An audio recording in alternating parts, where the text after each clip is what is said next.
बिस्मिल्लाहिर्रहमानिर्रहीम। अस्सलाम वालेकुम नाज़रीन, मैं हूं डॉक्टर अली और आप देख रहे हैं मेरा फेसबुक और यूट्यूब चैनल। नाज़रीन, बड़ी अहम तरीन डेवलपमेंट्स हैं, बहुत बड़ी खबर आपके साथ हम शेयर करने जा रहे हैं कि आज ईरान ने अमेरिका को एक ऐसा चक्कर दे दिया है, आप यूं समझ लीजिए कि अमेरिका कंगाल हो गया। अमेरिका के तेल के ज़खायर पर सबसे बड़ा हमला हुआ है नाज़रीन। इसकी तमाम तर डिटेल्स आपके साथ हम शेयर करेंगे। जबकि दूसरी तरफ पंजगोर की गयूर अवाम ने बलूचिस्तान में भारतीय खुफिया नेटवर्क के परखच्चे उड़ा दिए हैं। वीडियो वायरल है, किस तरह से उन्होंने ये अटैक किए, ये तमाम तर डिटेल्स। और ख्वारिज का सबसे बड़ा और अहम तरीन सहूलतकार और दहशतगर्द जो खुदकुश बमबार था वो पकड़ा गया है उमरदीन के नाम से जनूबी वज़ीरिस्तान में। उसकी जानिब से कुछ नए और खौफनाक इंकशाफात किए गए हैं। इसकी भी तमाम तर डिटेल्स आपके साथ हम आज के व्लॉग में शेयर करेंगे। वीडियो की तफसील में जाने से पहले अगर आपने हमारे इस चैनल को सब्सक्राइब नहीं किया हुआ तो आपसे गुजारिश है काइंडली इसको सब्सक्राइब कर लें और बेल आइकन को ज़रूर दबा दें ताकि हमारी आने वाली वीडियो सबसे पहले आप तक पहुंच सकें। नाज़रीन, हम आपके शुक्रगुजार हैं जो आप हमारे व्लॉग्स को देखने के लिए वक्त निकालते हैं और कमेंट सेक्शन में अपनी मोहब्बतों का इजहार भी करते हैं। नाज़रीन, इस वक्त ईरान और अमेरिका के दरमियान जारी जंग में कुछ चीज़ें ऐसी हैं जो कि पर्दे के सामने हैं और कुछ चीज़ें ऐसी हैं जो पर्दे के पीछे चल रही हैं। पर्दे के पीछे मिसाल के तौर पे आपको बताएं कि ईरान जो है वो एक बड़े नपे तुले अंदाज में जब स्ट्रेट ऑफ हॉर्मज़ को बंद करता है तो उसके बाद अमेरिका जो है वो खुश होता है जी कि मेरा तेल बिक रहा है। लेकिन अब यही जो चीज़ है, ये जो अमेरिका का तेल बिकना है, ये उसके लिए एक बड़ी मुसीबत बन गया है। आप अंदाज़ा लगाइए कि एक तरफ तो जो स्ट्रेट ऑफ हॉर्मज़ है वो बंद मुकम्मल तौर पे, तो मशरक़ वस्ता से जो तेल जाता है, तेल और गैस जाते हैं, वो ज़खायर नहीं पहुंच रहे, जिसकी वजह से अमेरिका का तेल धड़ाधड़ बिक रहा है और महंगी दामों बिक रहा है।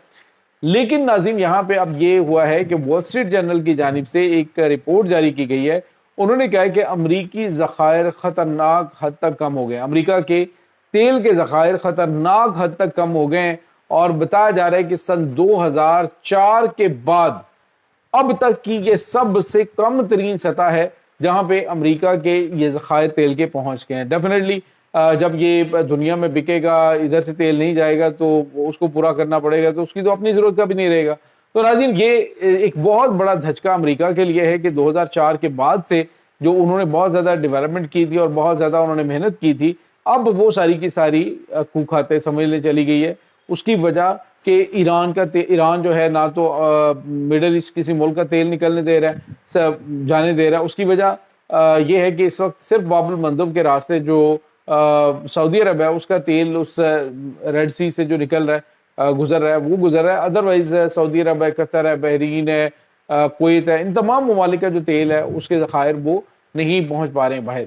अब अमेरिका जो है वो इस वजह से भी बिल्कुल शांत हो गया है जी कि अगर अमेरिका दोबारा हमले करते हैं और ये बंद रहते हैं तो कुछ ही टाइम के बाद अमेरिका के पास अपने इस्तेमाल के लिए भी तेल नहीं रहेगा। तो यूं समझ लीजिए कि अमेरिका ने अपने पाँव पे कुल्हाड़ी मारी है। अब अमेरिका ये चाह रहा है कि ईरान के साथ वो इस तरह से मामलात करे कि डील भी हो जाए और उसके बाद अमेरिका जो है वो भी फेस सेविंग लेकर यहाँ से निकले। दूसरी तरफ ईरान ने नाज़रीन अपनी जो इस पर्दे के पीछे जो स्टोरीज चल रही हैं, ईरान ने अपना जो उसूली मौक़िफ़ है, क्योंकि ईरान को पता चल चुका है कि अमेरिका यहाँ पे बुरी तरह हार रहा है और जब ईरान को अंदाज़ा हो गया तो ईरान अब अपना प्रेशर बिल्ड कर रहा है। ईरान की सुप्रीम लीडर ने किसी भी किस्म की बातचीत करने से इनकार किया। उन्होंने कहा कि अमेरिका के ऊपर कोई एतमाद नहीं है हमें, और साथ ही साथ उन्होंने अपनी जो पासरान इनकलाब है उनके जो चीफ हैं उनके ज़रिए पैगाम भेजा है कि पूरी जो कौम है वो मुकम्मल तौर पर तैयार है और अगर जंग आगे बढ़ती है और फर्दर इनकी जानिब से कोई अटैक किया जाता है तो उसका मुंह तोड़ जवाब दिया जाएगा और पहले से ज़्यादा ताकत के साथ दिया जाएगा। तो नाज़रीन, अमेरिका जो प्लानिंग करके बैठा हुआ था वो सारी की सारी प्लानिंग तो ख़त्म हो गई। अमेरिका ये चाह रहा था कि पहले ही हफ्ते वो सारे टारगेट्स अचीव कर लेगा। एक हफ्ते में, यानी पहला जो हमला 200 जंगी तैयारों का था वो उन्होंने समझा जी कि हमने तो 40% जो इनकी लीडरशिप है वो सारी मार दी है, अब तो पीछे इनके पास बचा ही कुछ नहीं। लेकिन बाद में आपने देखा कि ईरान जो है वो इस अंदाज से स्टैंड उसने लिया कि बावजूद बहुत सारे अंदरूनी इख्तलाफात थे, लेकिन इसके बावजूद उन्होंने तमाम चीज़ें जो हैं बड़े अहसन तरीके से निभाई और अच्छे तरीके से हैंडल की। اب امریکہ کے پاس جو ہے وہ تیل کی کمی ہو چکی ہے. وینزویلا کا جو تیل ہے وہ بہت زیادہ بھاری تیل ہوتا ہے، اس کو پیوریفائی کرنے کے لیے بہت محنت کرنی پڑتی ہے اور بہت زیادہ اس کے اوپر خرچہ آتا ہے.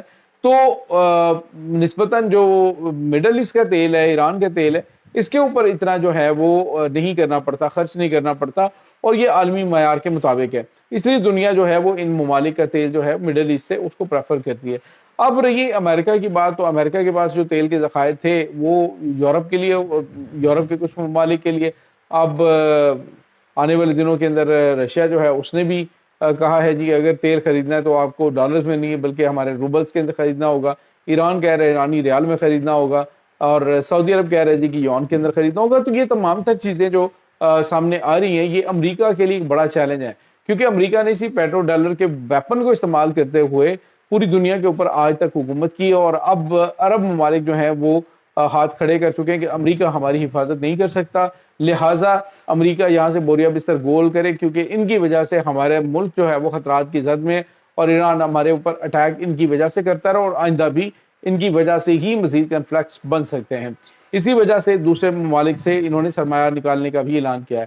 تو ناظرین یہ چیزیں اس وقت چل رہی ہیں. دوسری طرف آپ کو یہ بتاتے چلیں کہ جو پاکستان کے اندر بھارت کے جو خفیہ نیٹ ورک ہیں، بھارت کی خفیہ ایجنسی را سے منسلک کچھ جو دہشت گرد گروہوں کو سپورٹ کرنے والے نیٹ ورکس ہیں، وہ اکھاڑ پھینکنے کا سلسلہ جاری ہے.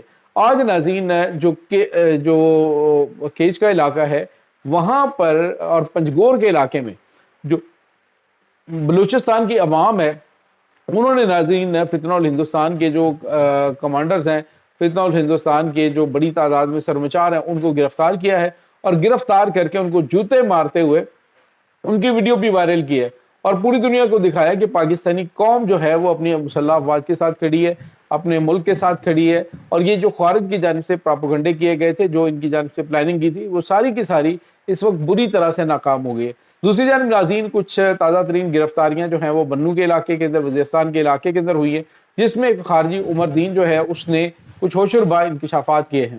اس کی ویڈیو بھی وائرل ہے جس میں اس نے بتایا جی کہ وہ تقریباً 3 مہینے پہلے ٹریننگ لے کر وہاں پہ پہنچا تھا، اور جو مقامی سہولت کار ہیں ان کا نام بھی اس نے بتایا، اور ساتھ ہی ساتھ اس نے کہا جی وزیرستان کے علاقوں کے اندر 70 کے قریب دہشت گرد اس وقت موجود ہیں جو کہ بڑے پیمانے پہ دہشت گردانہ کارروائیوں میں حصہ لینے کے لیے ہیں. انہیں راکٹ چلانا بھی سکھایا گیا افغانستان کے اندر، انہیں بمس چلانا، اس کے بعد جو خود کش جیکٹ ہے وہ بنانا اور اس کو ڈیٹونیٹ کرنا، وہ تمام تر چیزیں جو ہیں وہ انہوں نے ان کو سکھائیں. تو ناظرین اس سے آپ اندازہ لگا سکتے ہیں کہ افغانستان جو ہے وہ دہشت گردی کا نہ صرف گڑھ ہے بلکہ ایک ٹریننگ سینٹر ہے بہت بڑا انٹرنیشنل دہشت گرد تنظیموں کا، اور اب جو ہے وہ ان کا چہرہ آہستہ آہستہ بے نقاب ہوتا جا رہا ہے. پوری دنیا جو ان کی طرف دیکھ رہی تھی کہ بیچارے بڑے مظلوم ہیں، بڑی ذاتی پاکستان کر رہا ہے کیونکہ بھارت کی زبان وہ بول رہے تھے، اب جیسے جیسے ان کا چہرہ بے نقاب ہو رہا ہے تو آج سعودی عرب قطر کا جو ٹی وی چینل ہے اس پر بھی بھارت کی پراکسیز کے نام سے یہ دہشت گرد تنظیمیں ان کی تباہی کی داستان جو ہے وہ سنائی جا رہی تھی. تو یہ ناظرین اس وقت تازہ ترین اپڈیٹس ہیں. اس تمام صورتحال کے بارے میں آپ کا کیا کہنا ہے؟ کمنٹ سیکشن میں اپنے خیالات کا اظہار ضرور کیجیے گا. انشاءاللہ بہت جلد ملتے ہیں ایک نئی ویڈیو میں، تب تک کے لیے اپنا بہت سارا خیال رکھیے گا. اللہ حافظ.